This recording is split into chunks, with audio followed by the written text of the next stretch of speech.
Hello. Hi, welcome to the Gen Blend. Welcome back. I am Sophie Wade. I'm a workforce innovator and I upskill leaders to adapt to modern work to grow and lead thriving multi-generational teams. Well, it is lovely to see you, Sophie. I'm Danielle Farage, a Gen Z speaker and talent strategist helping bridge gaps between Gen Z and older generations through learning and authentic connection. And this is episode 6 of the Gen Blend. And we are here, as always, to work through and solve multi generational issues at work. This is our 6th episode. And this week, we're actually going to be joined by a very special guest, which we will introduce in just a moment. But in the meantime, Sophie, do you want to tell everyone what our topic of the week is? Yes, who is defining work culture today? So Mm, there's going to be a lot to talk about there. And for that, we're going to be bringing on, go for it, Danielle.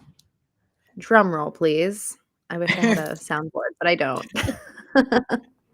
Special Here we guest. go. Phil. Hey, Phil, do you want to introduce yourself for anyone who doesn't know you, which is unlikely, but tell us In who this you are group, and what you do this best. group maybe. Hi, nice to see you both. I'm Phil Kirshner. I am a future work and real estate sort of consultant and thought leader. And today we'll be representing the middle generation between the two of you as an elder millennial. Beautiful. And if Yep, you we have couldn't all tell, generations covered today. exactly. If you couldn't tell, we put a little cue for all of you in our titles so that you don't get it twisted. And yeah, I guess we'll kind of jump right in. If you have any questions throughout the stream, let us know. We will be responding to those comments and incorporating them into our conversation today. And I guess to start us off, let's talk about the really past to present, and how we really view work culture and how it's been defined. So I'm going to start with Sophie. How was work culture defined when you first came into the workplace? And I want to Oh, hear about yeah. your experience. So different to today. So I would say that going back, I am Gen X, but it really was defined by previous generations that it really was about, the office was some place that, you had to be there. It was really based on, actually going back to the Calvinist doctrines, which said that you needed to suffer in work in order to go to heaven. So we have this thing that work was something that was not going to be enjoyable, that you had to do it, you got compensated. That's what we see. We say compensation, but the organization looked after you. You had a job for life. Maybe you had one, maybe two or three jobs over the course of your life, but you stayed pretty much at one organization for the most part. You got to retire, and you put up with lots of long, hard hours at the beginning, and then you retired at the end. And it was not something that you enjoyed. And work was, we know it was defined as a place. And so the culture, as it was very much, it didn't have so much a positive connotation. Really, work culture was very much about location, being together, and working hard. That was really very much what it was all about, and that wasn't very positive. But it was necessary, because really, if you didn't work hard, you weren't a good person. What about you, Phil? Oh man, I think maybe by contrast, that kind of like work is an obligation or work is just a thing that you're going to do. In particular, for the sort of knowledge working set, like my generation certainly saw yours, Sophie, or that's what we were mentored by, taught by, just sort of the expectation. But I think we started to get a couple different messages even in sort of college, and so I'm literally the oldest year, sort of what's considered to be a millennial. And one of the few things I remember from like personal finance class, even in college, was you're the first generation kind of coming out where 401ks have been like up and running, are now a Right. like default benefit in Mm, any Mm. company that you will see. they had been invented many years before, but it certainly felt true that, like, yeah, it was number one on the list. Like, welcome to your new company. We offer 401k. And just Interesting. by that, they're saying, like, you have intercompany mobility as Yep. a Yeah. given. It's not this world of like retirement funds and pension where you have to stay somewhere for 20 years. So we came in thinking, yes, like, I have to get a good job. I'm supposed to have a good job, but I can move and therefore have a baseline expectation of the right to flexibility. But in terms of the formality, I think we were also the first that were started to be addressed in like formal rah-rah campus recruiting programs too, right? You're special, like, we want you here, and we're also going to give you both technically and physically and emotionally, like, direct access to leadership. So starting to break maybe the boundaries of the boxes and the lines. And then the other major defining point, just like literally in the moment before the millennials started to hit the workplace, you've got kind of the .com bust, and then September 11th. So and truly, like, maybe, then another 5 to 10 years in for the later millennials, you've got the global financial crisis. So a career defined by the sort of deeply negative economic events, which then says, like, okay, I'm going to have flexibility.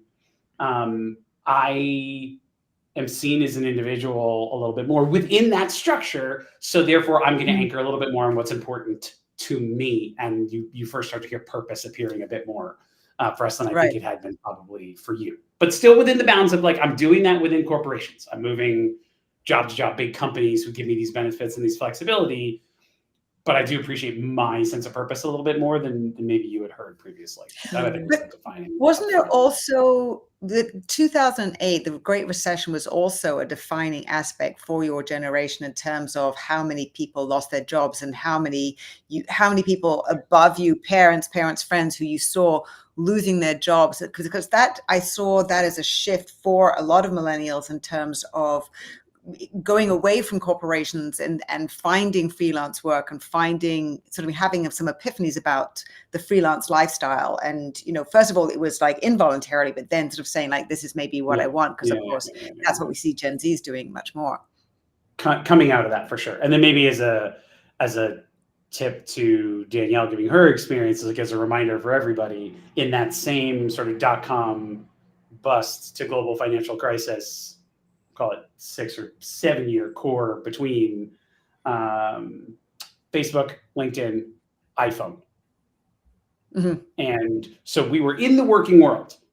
We didn't have like social media some maybe in college, but a lot of us were starting to be in the working world when social media happened, when mobile computing happened, which just adds to that level of, like, oh, I can move physically while on my trip, while in the office, between companies.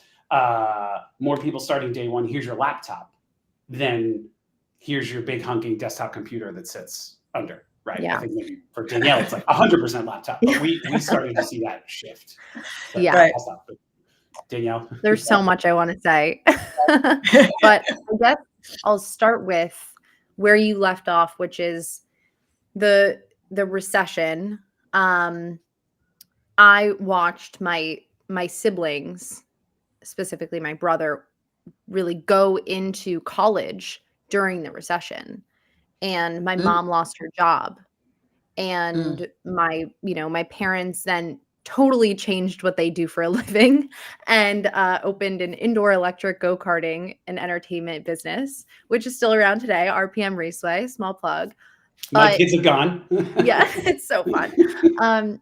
And that was where my bat mitzvah was. And it was interesting was that it's not like I didn't understand what was happening, but it was more like it wasn't my experience.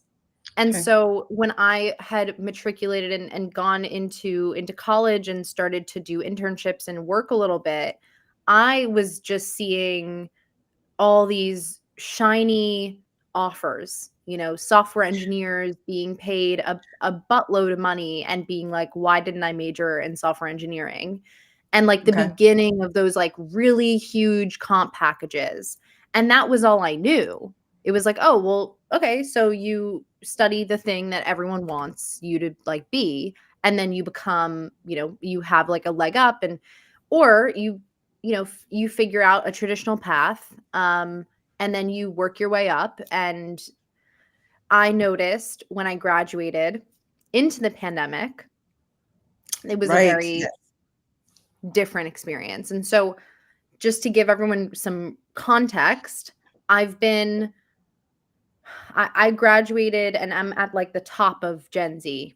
I'm like a, higher end of Gen Z. And so most of the Gen Zers who are in the workforce today went through the pandemic during school, during college or during high school or younger. And so only maybe 2 years of Gen Zers had the experience of working in an office, going in your as first the day, norm. Yeah. getting that traditional experience, getting the exposure to other people. And so the work culture to me was sweatpants on a Zoom screen. And Right. I knew that it was a huge shift. I knew that like starting your career remotely was a huge shift that was not going to, it wasn't just going to like seamlessly for people to have a transition. But I think ultimately what I noticed also was that the norms around work changed, not just for Gen Z, but like for everyone. And so the goal of work became freedom and this work to live mentality, which I think was started really mostly by millennials, like valuing experiences over things. The vehicle to which is purpose and autonomy and guidance and coaching, and the need for, because things are changing so rapidly, the need for constant learning and upskilling and development, and where you work being more of a personal choice, based on what you want your life to look like and your lifestyle to be. And it's one of many choices that you can make, because work is a personal choice.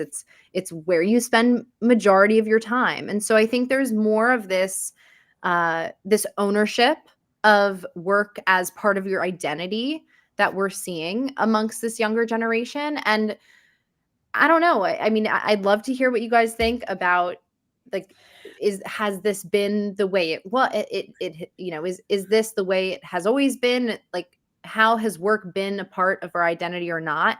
But I know that we have got a lot to get to. Even just sorry, Mike, I tell everybody goes like you said I said flexibility and you said freedom, right? And I guess maybe going a step up, Sophie, for you was still a little bit more formality. I could think of another F. Oh, yes. And right? Like I love the fact you've picked up on that freedom, because when Danielle said that to me when we were actually preparing for this, I was like, that is not a word I associate with freedom. She said, well, the financial freedom. I said, yes, but that's just not how I take on board. Like when I think about work, it has nothing to do with, it was like something that you said obligation as well. It was much more to do with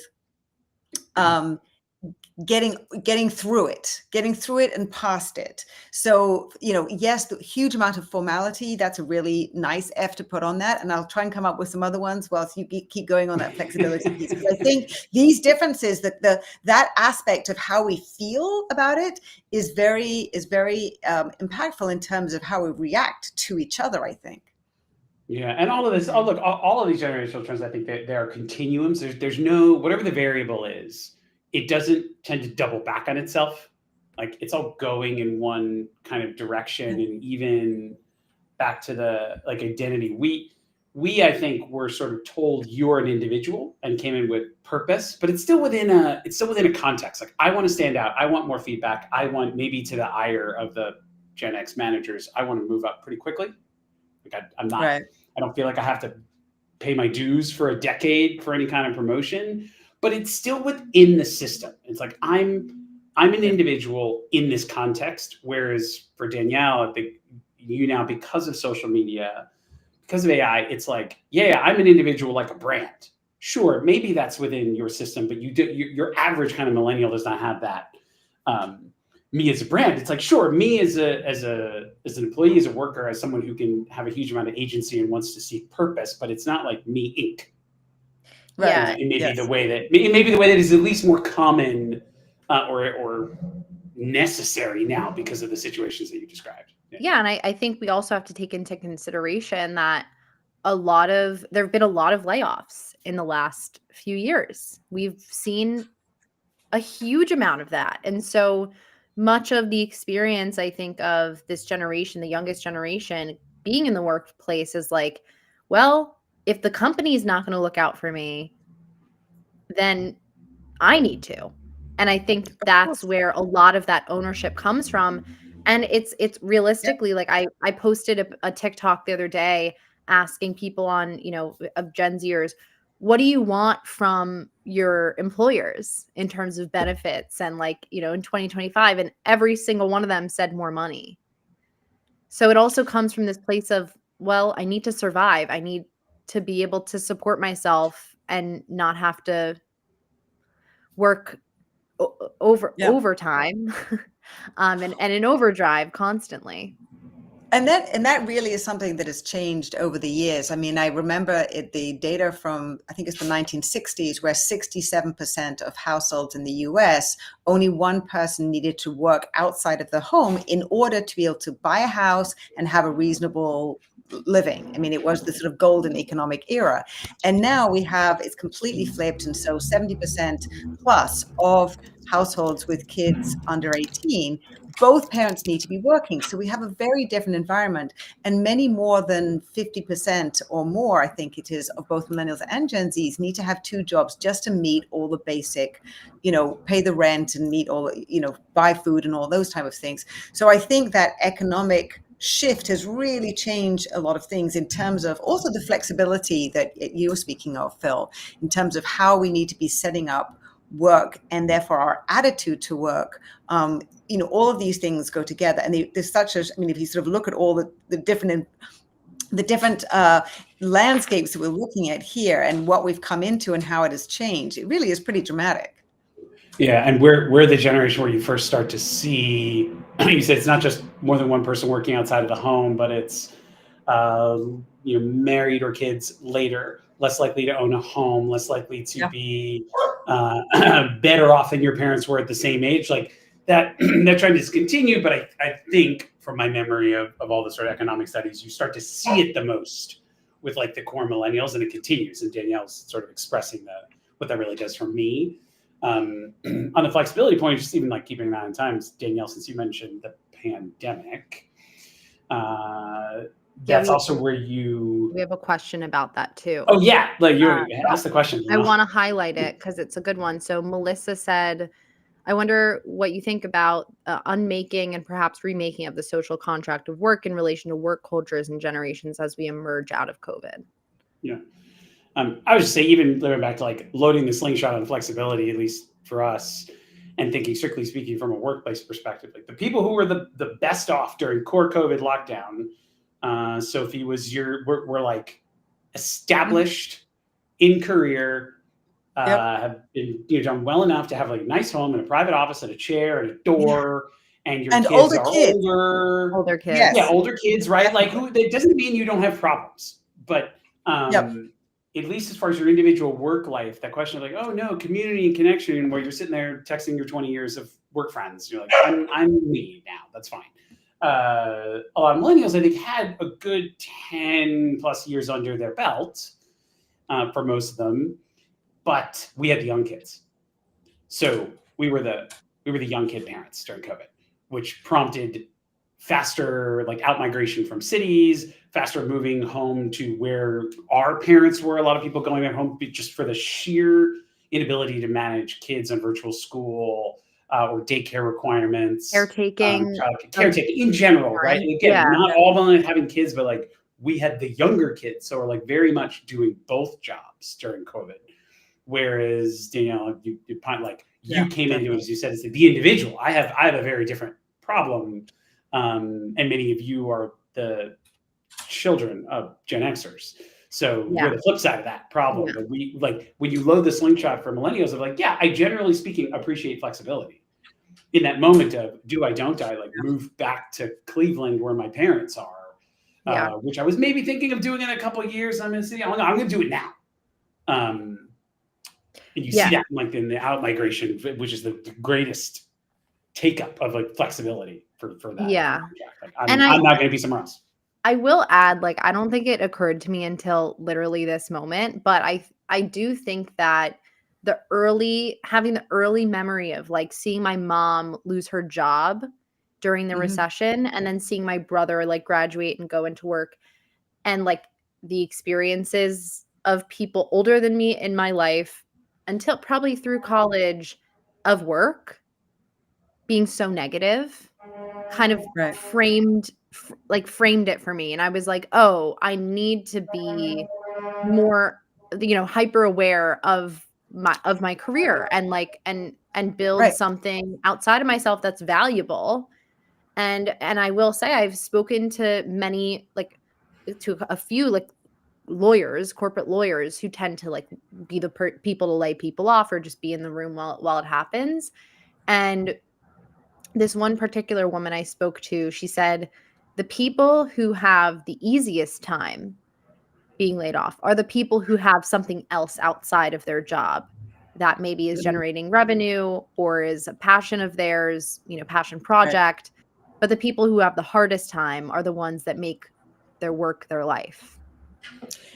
Right. And if you don't have a side hustle, then that's going to be so much harder. And so that is where so many of these side hustles come from, is to create some kind of financial stability, security, so that everything isn't all wrapped up in just one employer. And I really do see that being part of the sort of momentum towards having more portfolio careers, having more clients, so that I'm never in one basket, sort of never beholden to one employer, and really can get impacted by that, dramatically. And that's something for me, when I sort of look at, think about the, Gen Zs. And I didn't even mention, when I was talking about the context, was like these hierarchies. I can't remember who was telling me that at AT&T, they'd worked at AT&T. There used to be sort of like a pillar on the pillar. There used to be a poster which had all 15 years, or all the 15 levels of hierarchy or more that you had to go up in order to, as you went up through, through the organization. And that's completely changed now. We have much, much flatter organizations. And so you need to be, as a Gen Z coming into the workforce and trying to move around in organizations, you need to be going horizontally and diagonally. And internal talent mobility is really hard. So you need to be thinking about yourself and advocating for yourself. And so with that comes this reaction from older generations, such as Gen Xers, sort of saying, like, why are they sort of talking about themselves? Why are they sort of so self-centered? Why is it all about me, me, me? It's like, well, you need to be taking care of yourself, because that sort of linear ladder, that vertical ladder, isn't there anymore, that took care of itself. So now it's up to the big shift in terms of how we're needing to be thinking about careers, thinking about work, and that those are all these, different nuances to work culture, which are changing so much now. Yeah, I think so too. And it's, what's interesting to me is I get so many comments on my posts that, if I'm talking about, I just posted a video about how I believe that the next phase of learning and development that companies need to be aware of is training Gen Z in the human skills, right? And in Yeah. negotiation, and advocating for themselves, but doing it in a more of a proper and professional way. Also, the importance of that, like, there's little to no context given as far as like what even professionalism is and the role that it serves. But that's another episode of Gen Blend that we have covered. But I will say that, like, in the comments, what I usually get if I'm talking about really any sort of development or training that I believe needs to happen at work for Gen Z, I usually get, well, we never knew, we weren't trained in that. And like, oh, like, why do you think that they need to be trained? Like, why would a company want to invest in those people? And it's kind of like you feel the resentment Yeah, of this is the issue. of like oh, well, I wasn't invested in, like, well, training wasn't like available to me, so therefore it shouldn't be available to anyone else. Or, it's less empathetic than I think it could be. Yes. Because at the end of the day, and I talk about this a lot, like, you have to meet people where they are. And if the communication breakdowns are happening, which they are every single day between generations, and you're not addressing it, then it's directly impacting the bottom line, whether you know it or not. And that could look like retention issues and higher attrition. That could also look like low productivity. It could look like a lot of things. But I think that we need to kind of get out of this whole, well, me versus you kind of, For sure. generational bias that we have. Well, So, we're the ones in the middle. I think that me Yeah. versus you, a lot of the tension is with like the it's older with us. generations Yeah. who are like, It's the boomers. we're like, I'm not gonna change. As I say there, right? Like genuinely, the boomers are like on the way out, and like Yeah. I'm fully not gonna change. And every generation is different, right? It's not just like, oh, the Gen Zs now. But Sophie, like you're around, and you said it's very much about individual accountability and performance, formality. So, and a little bit like solving for you. And I would say most of my like the future contract and the need for gigging and kind of more of a skills-based hiring. Danielle, certainly we do live in this world academically, but I would hazard a guess that the average sort of younger employee Gen Z is at least aware of this shift, because you said it's affecting them personally. Yeah. Whereas I don't think most of my peer set is really grappling with the fact that we've got, call it 20 years left for a lot of people in that new reality. So maybe True. we need to be more of a broker or a translator between, like, we saw this formality, we can teach you quite a lot, but also we're in this problem too for a while. We will encounter the skills-based shift and the AI shift and the micro-learning shift and all that at a time when otherwise we would have thought like, oh, I'm supposed to just be the boss now. But like that construct maybe went away while I was aiming for it. So yeah, I don't know. I've been thinking about that a lot. Like, what is our responsibility in this moment? Yeah. Well, I do see that there was actually Brian Elliott and I wrote this article about the fact that it's up to you, Phil, and your generation in terms of the rising leaders. There are, yes, it's on you.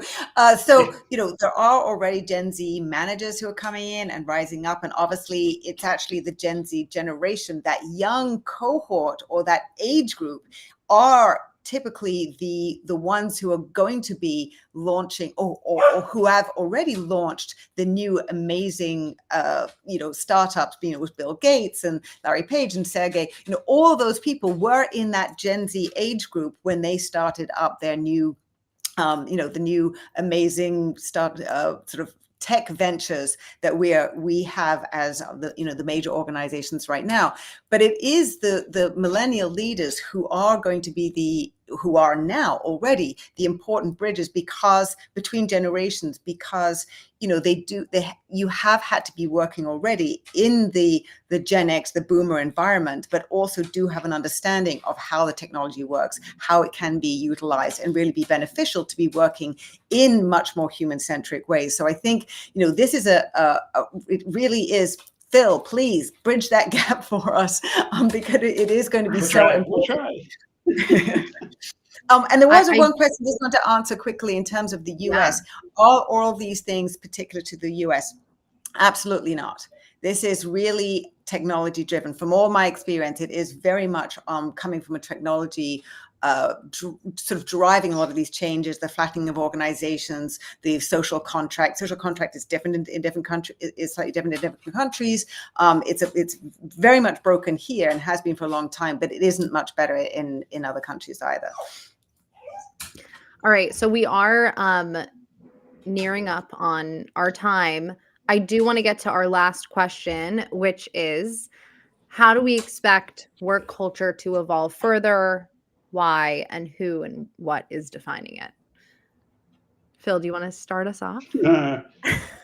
Look, optimistically, I hope it has to become simultaneously more, while it will be more federated and scattered and liquid and amorphous with people having kind of portfolios of jobs and fewer big organizations and more rapid change, it also has to become or will become more human because of AI.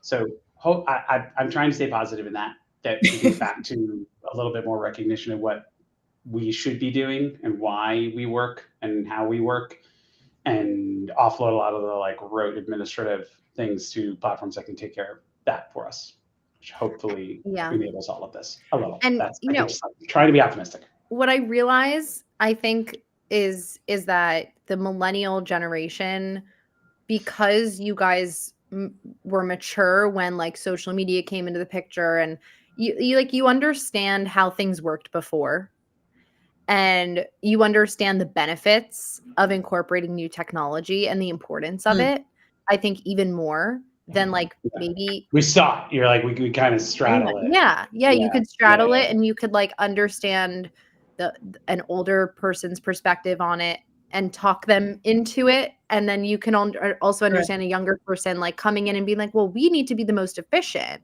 right? And like talking them down from that ledge sometimes and being like, well, yes, and we need to be strategic, right? And like being the sort of the balance between the two. We also see you're also the sandwich, Danielle, between like me and my children's age. So all those same technologies, right? And we're the ones grappling with, do I give a kid a smartphone, or like, do I tell an 8-year-old about ChatGPT? Oh yeah, banning phones. It's a whole thing. We can already sort of see that maybe in a way. So we'll have to band up to figure that part of the problem out. 100%. That and a million other problems in the world. But Sophie, what about you? Look, the way I approach this, all my work on empathy is because I really see that we have to be working together, and we have to, because of where technology is and how all the routine stuff is being automated away, which means it leaves us with the more complicated problems where we're needing to work together across silos, in teams, across generations. And who is the generation that really has the most intuitive understanding of technology? Typically, it's you guys, Danielle, right? It's you grown up with smartphones in your hands. You're used to accessing and playing with new applications, and and really have a great facility. So that means that my generation really needs to be like getting over themselves. And I understand it's so hard when you used to be doing things in different ways. So one of the things that I do see going into 2025 is that companies now understanding hybrid is here. We're learning how to work differently, and how to work differently means incorporating a lot of different things that older generations are not used to. So who are the easy scapegoats to be complaining about when things are too hard or just too unfamiliar and uncomfortable to be dealing with? The scapegoats are going to be the younger generations, who are the ones who actually intuitively, or just because you don't have that much experience, all you're doing is what is, right? You're just sort of taking on board the kind of the future of work characteristics because that's what you are experiencing. So I see, unfortunately, certainly in 2025, as we're really trying to grapple with adapting to the new house of work, trying to design work in the ways that now start to make sense, never mind where we're working, but with all the different trappings of AI and all those different things that we're trying to explore and work through, is that for a while, there's going to be more tension between generations, and we really need to be trying to empathize with each other and take that, exactly what you said, Phil, human-centric approach to be able to collaborate better and get through it. Well, I hope that there's not more generational clashes, but I do agree. I think there was a recent actually article that came out that said 1 in 5 Gen Zers haven't had a single conversation with someone over 50 in the workplace last year. That was from LinkedIn, just maybe last week. And, it doesn't surprise me because we don't incentivize things like intergenerational collaboration and creating space for it. But if we do tap into that intergenerational communication and just basically get people in a room together, we're going to discover that not only do they have a lot more in common than they think they do, and therefore start to break those biases and create more empathy.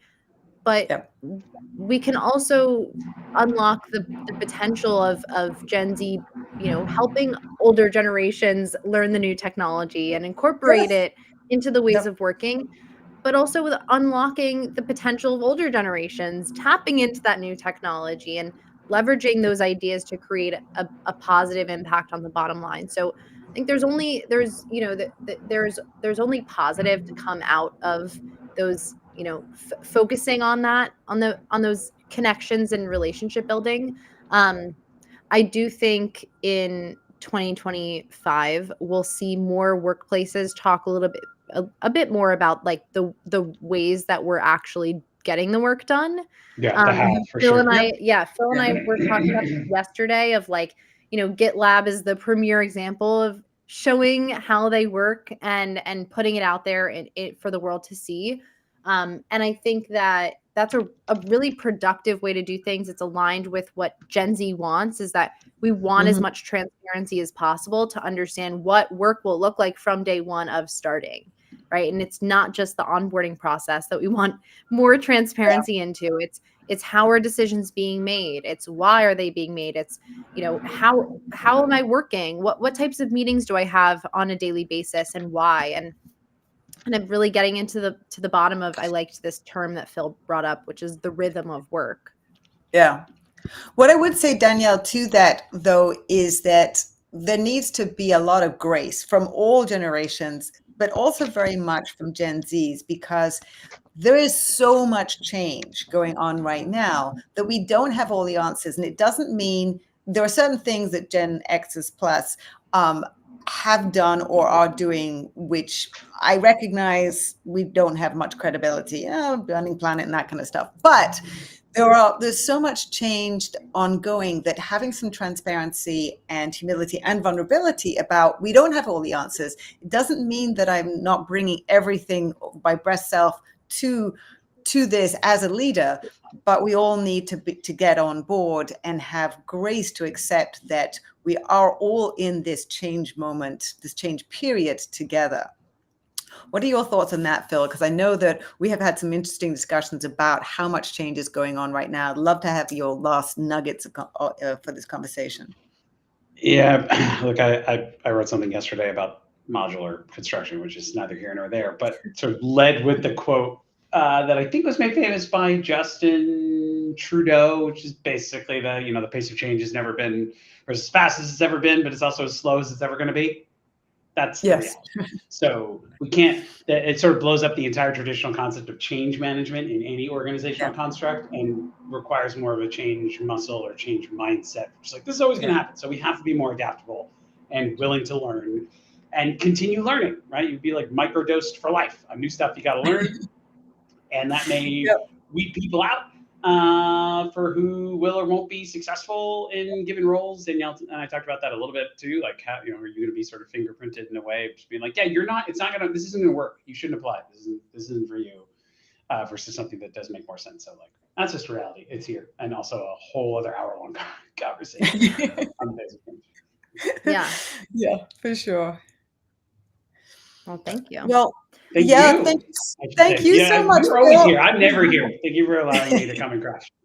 It's really great to hear your perspectives from the real deal, rather than talking about you. But it is on you first of all, Phil, to rise up for the millennial leaders to rise up and be there and bridge the generations.